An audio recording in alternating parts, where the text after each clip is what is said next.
Je m'appelle James Walker et je suis né à Atlanta, en Géorgie, où je vis depuis 77 ans.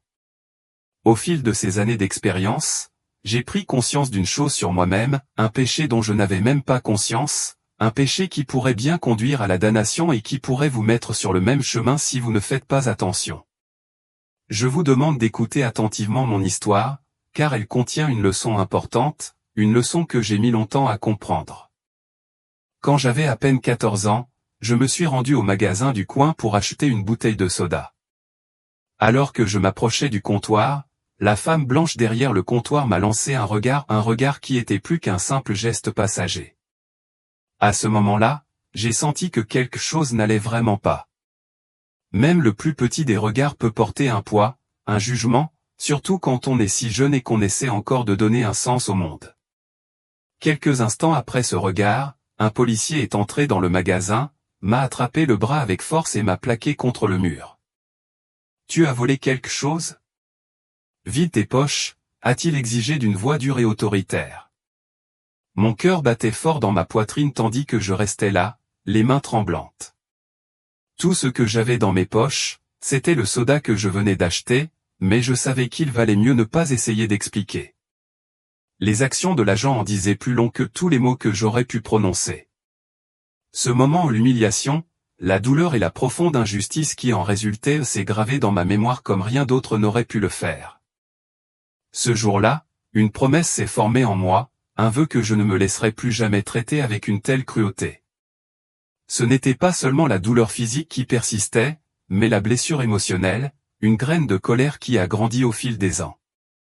Je me suis dit, tu protégeras ton peuple, James. Tu ne laisseras plus jamais personne te faire ça, ni à personne d'autre. Mais au fil du temps, j'ai commencé à comprendre que la colère que je portais en moi ne conduisait pas au genre de justice que j'avais imaginé. En fait, cela m'a conduit sur un chemin que je n'avais pas prévu, un chemin qui allait mettre mon âme à l'épreuve d'une manière que je n'aurais jamais imaginée. Le soir du 12 juin 2024, comme je l'avais fait d'innombrables fois auparavant, je me suis mis en route pour ma promenade nocturne au parc Shelby Farm. C'était devenu un rituel, une simple routine qui m'apportait un sentiment de calme après le chaos de la journée. J'ai parcouru le chemin familier, mon esprit vagabondant, quand soudain je l'ai entendu un léger bruissement derrière moi. Au début, cela ressemblait au léger bruit flottant d'une feuille emportée par le vent, mais c'était plus lourd, plus délibéré. Mes pas ont ralenti et, sans réfléchir, je me suis retourné pour voir ce qu'il y avait derrière moi. C'est à ce moment-là que cela s'est produit. Une douleur aiguë et soudaine a explosé à l'arrière de ma tête, et la prochaine chose que j'ai su, c'est que je m'écrasais au sol avec une force brutale. Mon monde s'est assombri en un instant. Mes sens étaient bouleversés, mes oreilles résonnaient comme le vacarme d'une cloche lointaine et je luttais pour donner un sens à quoi que ce soit. J'essayais de lever la tête, mais mon cou était raide, comme s'il était fait de pierre.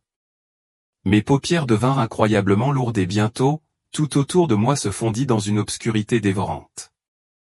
À ce moment-là, une seule pensée me traversa l'esprit, est-ce que c'est tout ? Est-ce que ça va finir comme ça ? Quand je réussis enfin à ouvrir les yeux, je me retrouvais face à une obscurité écrasante, mais ce n'était pas la noirceur réconfortante du sommeil ou l'ombre douce quand on ferme les yeux. Non, c'était différent. C'était oppressant, une obscurité inéluctable qui semblait me vider de toute vie, me pressant de tous côtés, m'étouffant. Je tendis instinctivement la main, tremblante, tandis que je tentais de trouver mon visage, mais il n'y avait rien. Je ne pouvais rien voir du tout. Puis je l'entendis un léger gazouillis inquiétant, comme l'écho le plus faible d'un insecte, mais il y avait quelque chose d'anormal. Non, ce n'était pas juste un insecte. C'était plus profond, plus inquiétant. C'était presque humain. Et puis, comme s'il répondait au son, un murmure bas commença à s'élever autour de moi. De faibles murmures et de doux gémissements provenaient de toutes les directions, certains lointains, d'autres étrangement proches. Je pouvais sentir une présence à proximité. La sensation de quelqu'un qui respirait un souffle chaud et irrégulier au juste à côté de mon oreille. Je tournai brusquement la tête, le cœur battant, mais il n'y avait personne. L'obscurité demeurait épaisse et inflexible. Ce doit être un rêve. Je dois me réveiller, murmurai-je pour moi-même, mais malgré tous mes efforts, je ne pouvais pas échapper au vide sombre et étouffant dans lequel j'étais piégé. Je fis un pas hésitant en avant, mes pieds bougeant instinctivement, bien que je ne puisse pas dire si je marchais sur la terre ferme ou si je flottais dans l'espace vide. Le silence autour de moi semblait vivant, épais d'un poids étrange. Puis, je l'entendis à nouveau le bruissement. Mais cette fois, il ne venait pas d'une seule direction. Il venait de tout autour de moi, le son de quelque chose ou de quelqu'un qui tournait autour de moi, se rapprochant. Et puis, je les vis. Au début, ce n'était rien de plus que des formes vagues et changeantes dans l'obscurité, des ombres qui se déplaçaient à une vitesse surnaturelle. Mais alors que mes yeux s'habituaient à l'obscurité, je pouvais distinguer leurs traits, des yeux rouges et brillants, des yeux qui brillaient comme ceux d'un rat mais plus aiguisés, presque prédateurs. Les silhouettes se précipitaient autour de moi, fluides et rapides. L'une d'elles s'arrêta brusquement, sa présence me figeant sur place. Ce qui se tenait devant moi ne ressemblait à rien de ce que j'avais jamais vu. C'était une créature, sa forme tordue et contre nature. Des ailes de chauve-souris s'étendaient de son dos, étirées et coriaces, projetant d'étranges ombres. Son visage était un cauchemar de longues dents acérées qui sortaient de sa bouche, des morceaux de chair sombre et pourrie pendaient entre elles comme un rappel grotesque de sa faim. Ses mains, griffues et humaines, frétillaient d'une anticipation troublante.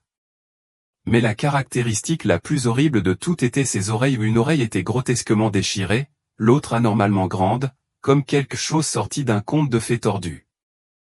La créature avançait lentement et délibérément vers moi. À chaque mouvement, je sentais l'air devenir plus lourd, le poids de sa présence pesait sur moi. Ses yeux se fixèrent sur les miens, sans ciller, emplis de quelque chose de sombre, d'ancien. La chose inclina la tête comme si elle m'étudiait, son regard ne quittant jamais le mien.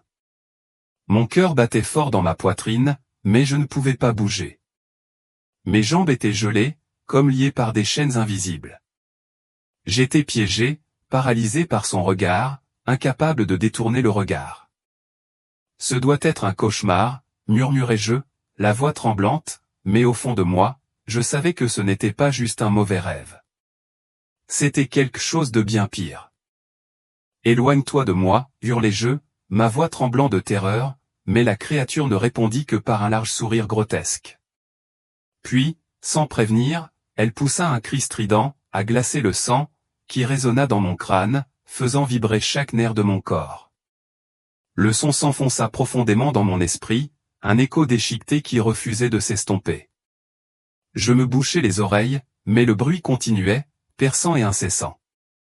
La panique m'envahit et je me retournai pour courir. Je courus aussi vite que mes jambes me le permettaient, désespéré d'échapper au cauchemar qui me poursuivait. Mais quelle que soit la vitesse à laquelle je courais, le cri me suivait, résonnant dans mon cerveau comme un cœur exaspérant. Je ne pouvais pas continuer. Essoufflé, je n'avais pas d'autre choix que de m'arrêter. Mes mains agrippèrent mes genoux tandis que je me penchais, luttant pour reprendre mon souffle, mais l'air semblait épais et oppressant.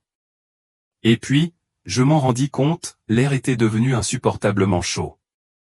La sueur coulait dans mon dos, me piquant la peau et dégoulinant dans mes yeux. Je m'essuyais le front et continuais à avancer, incapable de m'arrêter.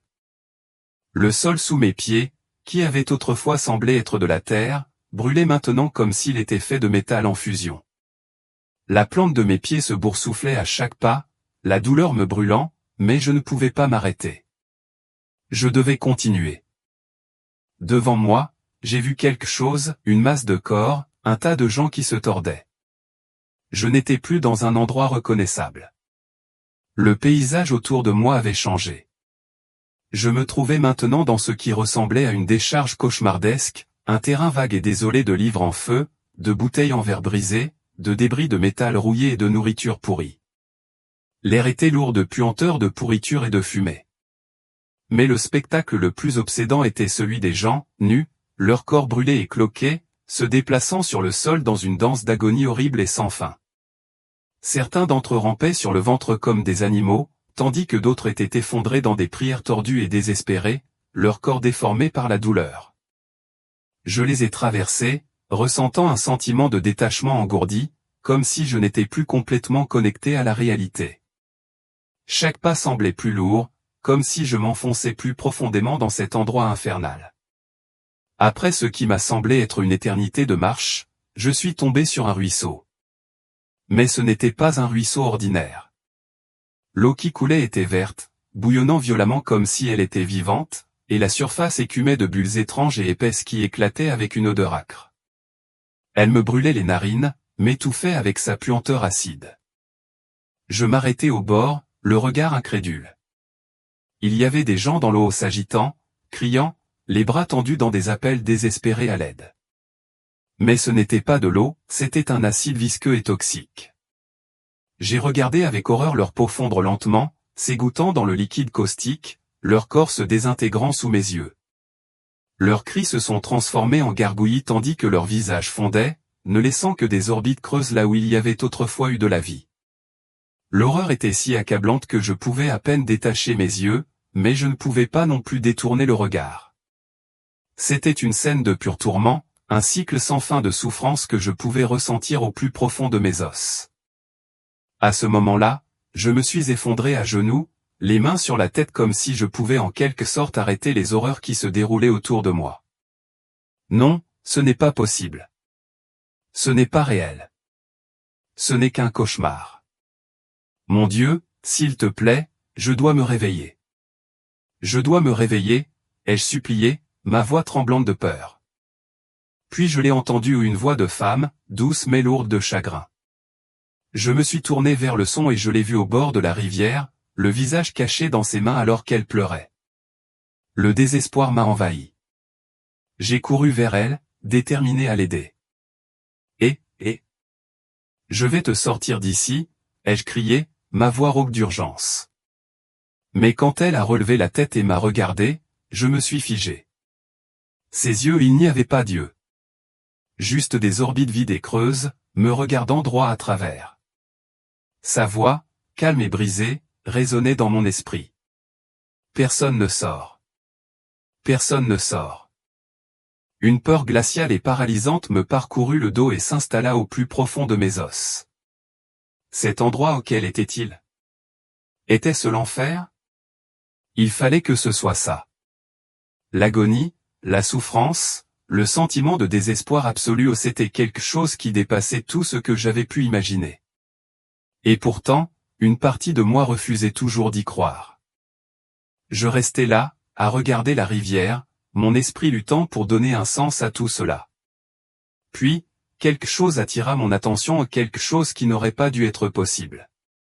Dans l'eau, au milieu de l'acide bouillonnant, je vis un visage. Un visage que je connaissais. Je ne me souvenais pas de son nom, mais je le reconnus immédiatement. Il avait été l'un de mes élèves lorsque j'étais professeur au lycée. Il s'asseyait tous les jours juste en face de moi. Je me tenais toujours à distance de lui parce qu'il était blanc. Je ne savais pas pourquoi à l'époque, mais j'avais gardé mes distances. Le voir flotter dans l'acide était surréaliste. Sa bouche était ouverte, mais aucun son ne sortait. Ses yeux se posèrent sur les miens avec une intensité qui me fit frissonner le long de la colonne vertébrale. Puis, de sa bouche ouverte, de l'acide coula comme du venin tandis qu'il murmurait, « Tu viendras aussi ». Je sentis mes genoux fléchir et je m'effondrai au sol, le poids de ces mots s'écrasant sur moi comme une vague. À ce moment-là, je compris enfin, ce n'était pas un cauchemar. C'était l'enfer. Mais ce que je ne comprenais toujours pas, c'était pourquoi j'étais là, pourquoi cela m'arrivait. Je n'avais aucune réponse. Seulement la peur. Mes jambes faiblissaient et l'épuisement commençait à me consumer.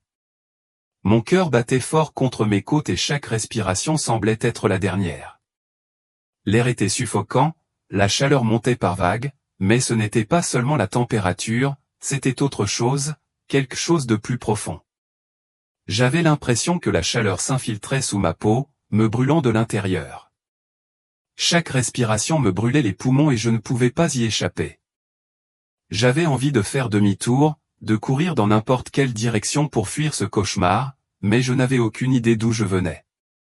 Tout me semblait désorientant, comme si j'étais pris au piège dans une boucle sans fin de tourments. Et puis, comme par un destin tordu, je l'ai vu. Un signe, brillant de façon inquiétante dans l'obscurité devant moi. Les lettres brillaient d'une lumière cramoisie, brûlant dans mes rétines. Les mots étaient clairs, comme s'ils avaient été gravés dans mon âme, feu éternel. Le poids de ces mots m'écrasait. Il n'y avait aucun moyen d'y échapper. C'était mon destin. Et il n'y avait aucune issue. Mes yeux s'écarquillèrent tandis que les mots feu éternel brûlaient dans mon esprit. Feu éternel, me murmurai-je, l'incrédulité m'envahissant. Que fais-je ici? Je ne voulais pas connaître la réponse. Je voulais me détourner, échapper à cette réalité cauchemardesque, mais quelque chose en moi ou une force invisible m'obligeait à faire un pas de plus. C'était comme si une corde invisible me tirait en avant, m'entraînant vers quelque chose que je ne pouvais éviter. Au bout du chemin, il y avait une lueur rouge, vive et dure. L'odeur de chair brûlée emplissait l'air, épaisse et suffocante. Mais il y avait autre chose, quelque chose de plus troublant.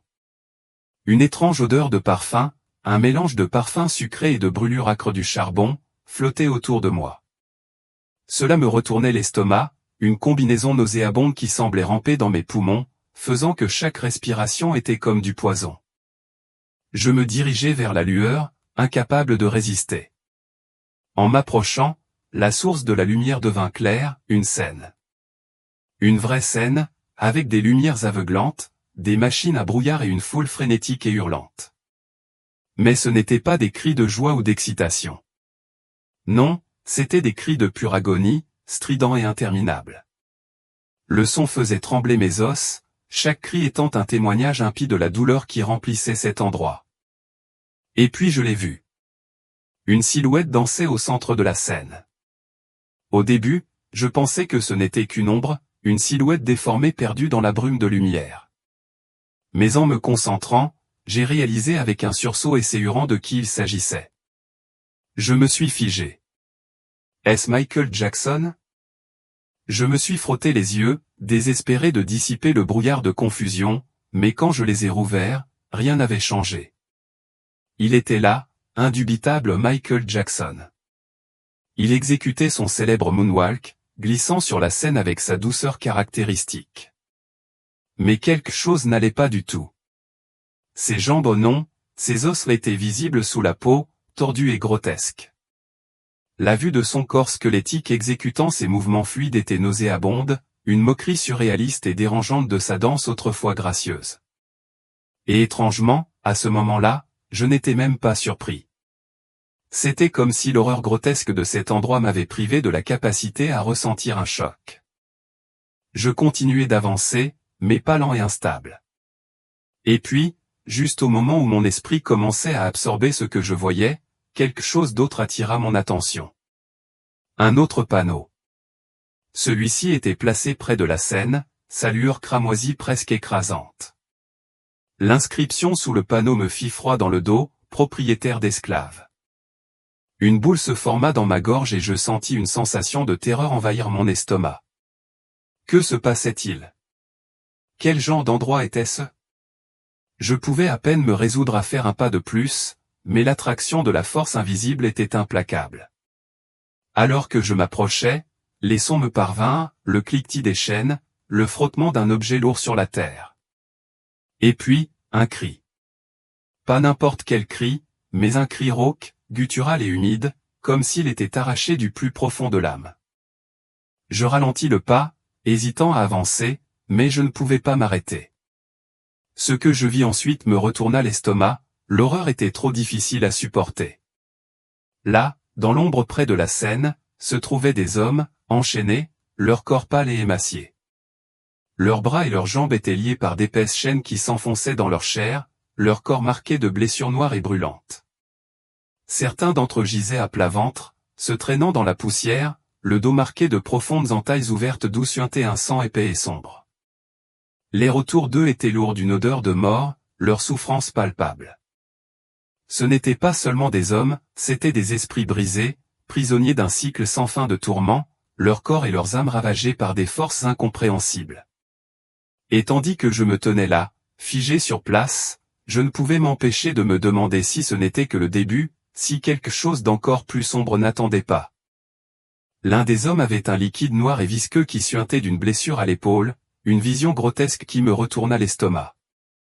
Un autre se tordait par terre, tirant violemment sur ses chaînes, son corps se tordant de frustration désespérée. Mais ce n'était pas seulement leur souffrance physique qui me hantait, c'était l'expression de leur visage. La peur, l'impuissance, la terreur absolue dans leurs yeux. Je ne l'oublierai jamais. C'était le genre de regard que l'on voit quand une personne réalise qu'il n'y a pas d'échappatoire, pas d'espoir, pas de voie de sortie. C'était le regard d'une âme perdue à jamais. Puis, quelque chose a attiré mon attention. L'une des chaînes, tordue et emmêlée sur le sol, s'est arrêtée juste devant moi. Son extrémité était attachée à la cheville d'un homme. C'était une silhouette âgée, avec des traits du visage nets et définis et des cheveux gris qui lui donnaient un air distingué. Mais c'était sa mâchoire incomparable qui m'a arrêté net. Je connaissais ce visage. Je le connaissais trop bien. C'est Andrew Jackson? Cette pensée m'est à peine venue à l'esprit que mon esprit a cliqué. L'homme en face de moi, enchaîné et piégé, n'était autre que le 7e président des États-Unis. Le même visage qui avait été immortalisé dans les livres d'histoire et accroché dans les salles de classe pendant des décennies. Ce visage. Ce portrait inimitable. Mon souffle s'est arrêté alors que la réalité de la situation commençait à s'installer. Pendant un moment, j'ai été paralysé. L'homme luttait contre ses chaînes, tirant et tirant avec désespoir, ses yeux fous de panique. Et puis, nos regards se sont croisés. Ses yeux se sont fixés sur les miens, et à cet instant, j'ai vu quelque chose de familier, quelque chose d'humain dans son désespoir. « Sortez-moi d'ici! Sortez-moi d'ici! » « Je suis président », a-t-il crié, sa voix rauque, mêlée de colère et de peur. Mais personne n'écoutait. Personne ne s'en souciait. L'air autour de lui est devenu lourd, chargé d'une énergie menaçante, et j'ai vu une ombre se profiler au-dessus de lui. Un démon. Il s'approcha, sa forme sombre dominant l'homme enchaîné, tenant un fouet qui semblait scintiller de malice. La voix du démon était profonde et gutturale alors qu'il grognait, « Il n'y a pas de présidence ici. » Et avant que je puisse pleinement comprendre les mots, le fouet claqua dans l'air avec un claquement esséurant. Les cris d'Andrew Jackson résonnèrent dans mes oreilles, un cri d'agonie primaire qui me fit frissonner le long de la colonne vertébrale. Je me détournai, le cœur lourd, et continuai mon chemin. Mes yeux me piquaient sous le poids de ce que je venais d'observer, mais je n'osais pas regarder en arrière.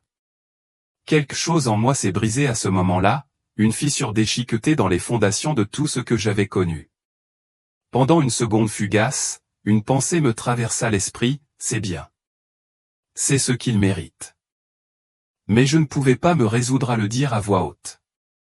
Cette pensée était amère, sombre et remplie d'une rage que j'avais longtemps essayé d'enfouir. C'était la même colère que j'avais ressentie quand j'étais enfant, cette colère que j'avais juré de ne plus jamais laisser me contrôler. Je continuais à marcher, le chemin qui m'attendait toujours incertain, mais la peur en moi avait diminué. D'une manière étrange, j'avais fini par comprendre cet endroit. Ce n'était pas seulement un royaume de tourments. C'était un endroit où chaque âme recevait exactement ce qu'elle méritait, où le poids de ses actes la suivait comme une ombre, une punition inéluctable. Et puis, en marchant, je ne pouvais m'empêcher de me poser une question qui me taraudait l'esprit depuis un certain temps, et moi? Que fais-je ici? L'obscurité s'épaississait devant moi, l'air devenait plus lourd à chacun de mes pas. Mais malgré le sentiment grandissant de terreur, une chose m'apparut clairement, ce chemin, ce voyage, me conduisait quelque part. Je ne savais pas où. Je ne savais pas combien de temps il me restait à parcourir. Mais une chose était sûre, je n'allais pas m'arrêter. J'allais continuer à marcher, quoi qu'il arrive. Car quoi que ce soit qui m'attendait au bout de ce chemin, je devais l'affronter. Je n'avais pas le choix. J'atteignis un espace ouvert et, à cet instant, tout autour de moi sembla s'étendre. L'obscurité s'étendait bien au-delà de ce que je pouvais comprendre, et je levai les yeux, m'attendant à voir un plafond. Mais il n'y en avait pas. Au-dessus de moi, les ombres se déplaçaient et je pouvais distinguer les formes floues de créatures ailées planant dans le vide. Des grognements résonnaient de toutes les directions, glaçant l'air. Lorsque je me retournai, je les vis des silhouettes monstrueuses et terrifiantes, bien plus grandes et plus grotesques que tout ce que j'avais rencontré auparavant. Des démons. Ils m'entourèrent en un clin d'œil, leurs yeux rouges brillants comme des braises en fusion dans l'obscurité sans fin. Certains d'entre eux se tenaient debout sur deux jambes, leur forme massive me dominant, tandis que d'autres rampaient à quatre pattes, leurs mouvements prédateurs et troublants. Quelques-uns d'entre eux avaient de longues cornes torsadées qui s'enroulaient comme des branches sombres s'étirant vers le ciel. L'une de ces bêtes se déplaçait juste devant moi, sa présence suffocante. Je pouvais sentir son souffle chaud sur mon visage, une puanteur si nauséabonde qu'elle me retournait l'estomac. Le démon lécha ses dents avec une longue langue serpentine, ses yeux se rétrécissant alors qu'il me fixait. Le regard dans ses yeux, ses orbes ardents et brillants était suffisant pour transpercer l'âme d'un homme. En eux, j'ai vu de la haine, une rage brûlante, mais pire que tout, j'ai vu de l'amusement. Il s'amusait. Ma souffrance, ma peur, mon impuissance, tout cela n'était qu'un jeu pour lui. Toi aussi, tu appartiens à cet endroit, rugit-elle d'une voix grave et menaçante, comme le grincement des pierres. Et puis, sans prévenir, tout a changé. Le monde autour de moi s'est brouillé, et des images ont commencé à défiler devant mes yeux, des souvenirs de la semaine passée, chacun plus clair que le précédent. La première image qui m'est apparue était celle de ma fille, Rachel. Nous étions assis à la table de la cuisine, un après-midi tranquille. Elle me tenait la main, sa voix tremblante, avec quelque chose d'important, quelque chose qui allait changer ma vie. « Papa, je veux me marier, dit-elle. » Au début, j'ai ressenti une vague de joie en ma fille, si heureuse, si pleine de vie. Mais ensuite, elle m'a montré le garçon. Il était blanc. La joie s'est évaporée instantanément, remplacée par une vague de colère, de confusion et d'incrédulité. Je ne voulais pas croire ce que je voyais. Elle tenait la main de quelqu'un que je n'approuvais pas, quelqu'un que je ne pourrais jamais accepter. Le regard dans ses yeux a changé, et à ce moment-là, j'ai vu la douleur, la confusion, la trahison. Ses yeux se sont remplis de larmes. « Qu'est-ce que ça peut faire, papa ?» demanda-t-elle, la voix brisée. Je lui lançai un regard dur, empli de jugement, un regard qui, je le savais, la blessait profondément. Elle ne méritait pas ça. Je ne méritais pas son amour après ce que j'avais dit. Pardonne-moi, s'il te plaît, Dieu pardonne-moi. Je ne suis pas comme ça. Je ne suis pas comme ça, murmurai-je, la voix brisée. Les larmes coulaient sur mon visage. Je me mis à pleurer comme un enfant, accablé par le poids de mes actes, de mes préjugés, de mon ignorance. Le rire des démons devenait plus fort dans mon esprit, se moquant de moi. Je sentais des chaînes froides et inflexibles se resserrer autour de moi de toutes parts. Mon corps devint plus lourd, chaque respiration plus difficile à prendre, comme si l'air lui-même était expulsé de mes poumons. Le rire résonna dans mon crâne. La douleur qui me traversait semblait sans fin, implacable. C'était comme si elle allait durer éternellement, et je ne pouvais pas y échapper. C'était ma punition. Des larmes coulaient de mes yeux, grésillant sur le sol brûlant sous mes pieds.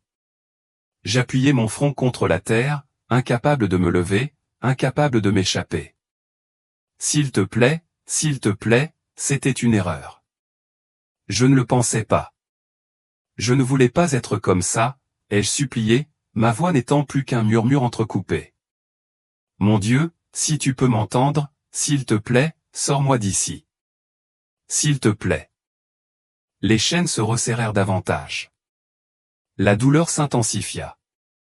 Et dans l'obscurité étouffante, je compris quelque chose que je n'avais pas voulu affronter auparavant. Cet endroit, cette réalité infernale, n'était pas seulement une punition pour mes actes. C'était le reflet de mes choix ou mes préjugés, ma colère, mon incapacité à aimer. Le poids de tout cela me semblait insupportable, et le rire des démons continuait de résonner dans mes oreilles, me rappelant que pour certains, cette agonie ne finit jamais.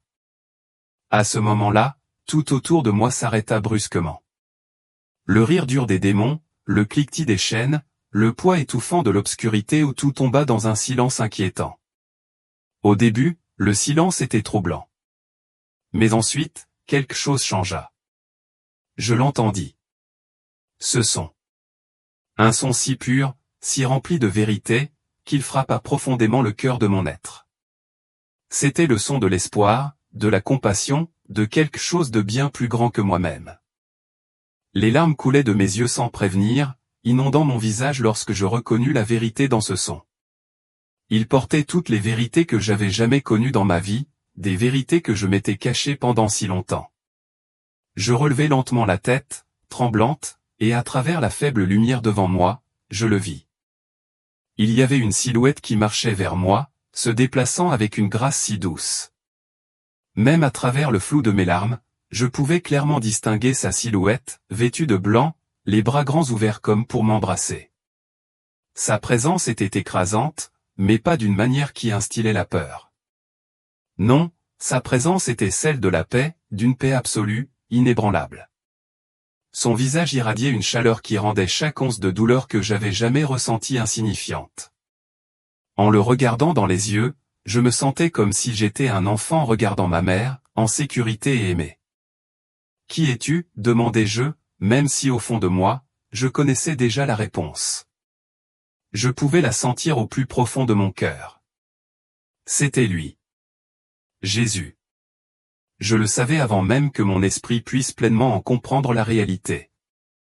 Tant que tu continueras à t'accrocher à la haine, à la colère et aux préjugés, ton âme restera enchaînée. Sa voix était douce, mais chaque mot qu'il prononçait était comme une vérité pesante gravée dans mon âme. Ces mots n'étaient pas simplement prononcés, ils étaient ressentis, profondément, d'une manière que rien d'autre n'avait jamais été. Je me suis effondré à genoux, mon corps tremblant sous le poids de ces mots.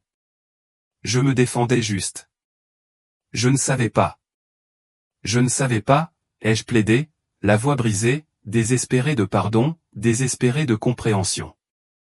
Mais Jésus n'a pas répondu avec colère ou condamnation. Il a simplement dit, « Tu as toujours su.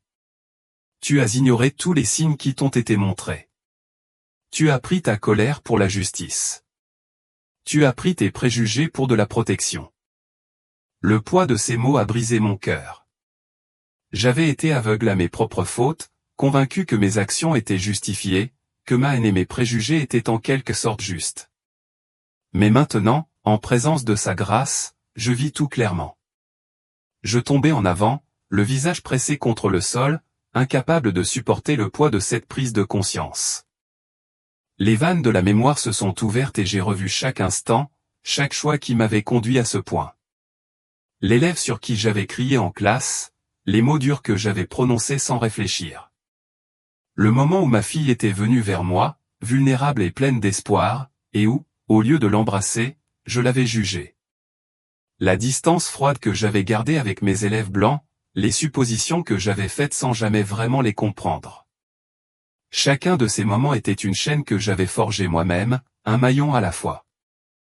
J'avais construit ma propre prison, chaque acte de préjugé, chaque jugement, chaque moment de haine ajoutant une autre chaîne à mon âme. Et maintenant, debout devant Jésus, je réalisais que la seule façon de me libérer était de lâcher prise sur la colère, les préjugés et l'orgueil qui m'avaient retenu captive pendant si longtemps. Les chaînes que j'avais créées étaient les mêmes qui m'empêchaient d'atteindre la paix et la liberté dont j'avais désespérément besoin. En sa présence, j'ai compris que la seule véritable façon d'être libre était de m'abandonner ou de m'abandonner à l'amour, à la grâce, au pardon que j'avais longtemps recherché. Mais ce n'était pas seulement un pardon pour mes actes. C'était un pardon pour moi-même. Jésus m'avait déjà pardonné, mais c'était à moi de pardonner les chaînes que j'avais enroulées autour de moi. Et c'est seulement alors, seulement lorsque je me serais vraiment laissé aller, que j'ai pu commencer à guérir. J'avais tort. Pardonne-moi, ai-je sangloté, ma voix tremblant à chaque mot. Bien que brisé, chaque mot venait directement du plus profond de mon cœur. Jésus a posé doucement sa main sur mon épaule. C'était chaud, et il y avait une paix si profonde dans son toucher que j'ai ressenti une libération immédiate, comme si quelque chose de lourd m'avait été enlevé. À ce moment-là, j'ai senti les chaînes tomber. Mes mains étaient libres, mes pieds étaient libres, et c'était comme si le poids qui écrasait ma poitrine depuis si longtemps avait disparu. Il m'a regardé avec des yeux pleins de compassion et m'a dit doucement, « Tu es pardonné, mais ton âme a encore besoin d'être transformée. » Alors que ces paroles se posaient dans mon cœur, une lumière s'est déversée sur moi, plus brillante et plus réconfortante que tout ce que j'avais jamais connu. La paix qu'elle apportait était si profonde que j'ai arrêté de pleurer et, pour la première fois, je me suis senti vraiment éveillé. C'était comme me réveiller d'un rêve, mais maintenant tout semblait plus clair, plus vivant et mes yeux se sont ouverts à des vérités qui m'avaient été cachées pendant des années. Puis, une pression intense s'est accumulée sur ma poitrine, comme si quelqu'un était assis sur ma cage thoracique. À chaque respiration, j'entendais mes côtes craquer. 1, 2, 3, allez, respire. Les mots étaient lointains, mais ils m'ont atteint juste à temps. Soudain, de l'air froid s'est précipité dans mes poumons et j'ai haleté, luttant pour respirer. Mes yeux se sont ouverts brusquement et des lumières vives ont inondé ma vision. Mais ce n'étaient pas les lumières rouges et crues de l'enfer. C'étaient les lumières d'une ambulance brillante, blanche, vivifiante. J'ai tourné la tête sur le côté et j'ai vu 2 ambulanciers, le visage couvert de masques. L'un d'eux rangeait le défibrillateur.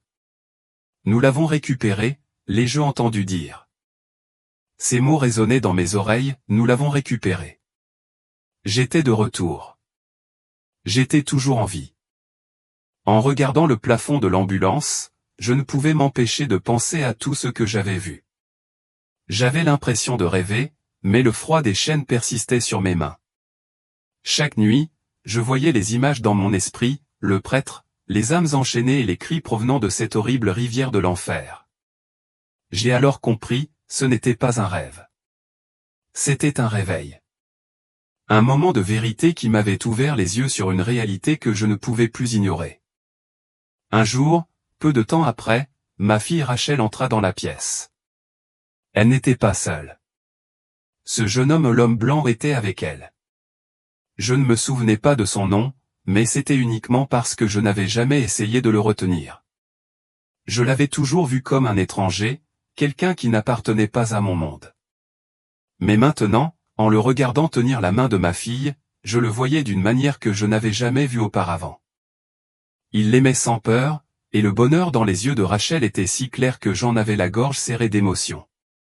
Pour la première fois, je les voyais vraiment non pas comme des étrangers, mais comme 2 personnes qui avaient trouvé quelque chose de beau ensemble. J'ai avalé ma salive avec difficulté et j'ai regardé Rachel droit dans les yeux.